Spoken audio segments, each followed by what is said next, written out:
We are critically injured.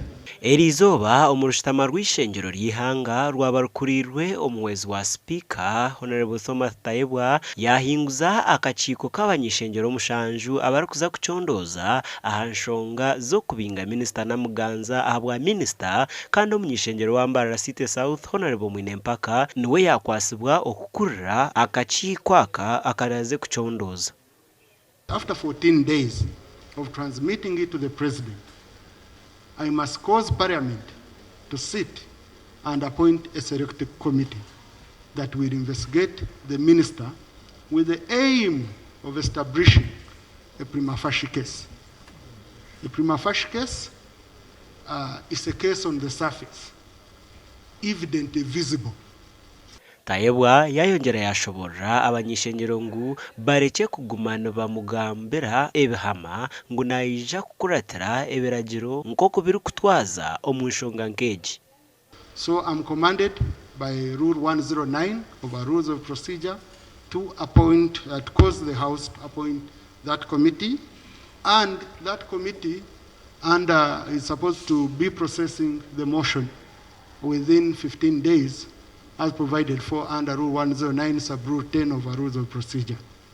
Tayebwa yayihanangiriza akakiiko aka okurete cyandiko aha 2023 okwo kubanza 2023 bwanyuma yo kucondoza kandi abandi abatoranwa aha akakiiko aka barimu MP wa Ndorwa East Wilfred Nwagaba, Pindu Bumari owa PWDs, Charles Bakaburinde owabakozi, Betty Ethel Narima wa Kiso District Woman MP, Geoffrey Ekanya Toro North MP na Nancy Ochora Woman MP Lamol District.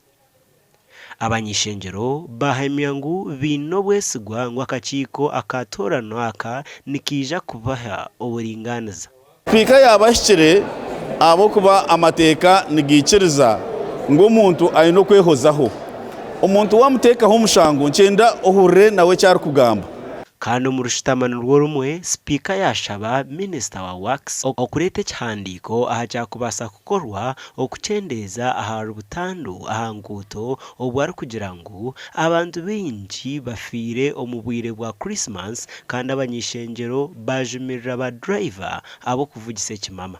I lost my very own in an accident. Very many people died.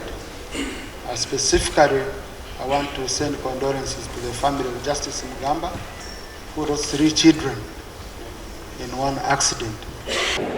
Speaker iza kutugambira ekishani ekiri mu social media, driver wa bus ayikorera abantu bakurenga nkaga ashitamya steering akuyisendiro yobo nariya nenogo ayinene nyama isuma gitirana nakuta takwasira steering eyakuza takumanyayo takusasibwa abantu. So ejone mchombi yo kubanza eri arguto eri kureta butano and ekindi no police accident zone zibireho a police nibazimanya ebukuzireta nibamanya kunga tukureba action ya police eri kutekura ekishembe korebwa namba yo kubanza no driver okushomesebwa eya kabiri ne motoka kureba ziri omu mbera nungi condition ye motoka aboke motoka yabe ino mu buzubu nubo kubor driver ne kuretere kizubu ecyakashatu no kureba ngo twataho emishomo nyingi munonga y'abantu abukutambura mu motoka ware motoka yijura mu abantu barengere abashabazi bashemiye kwanga kugumiza mu n'urugendo rwe Gashakwa Jime Mhumza.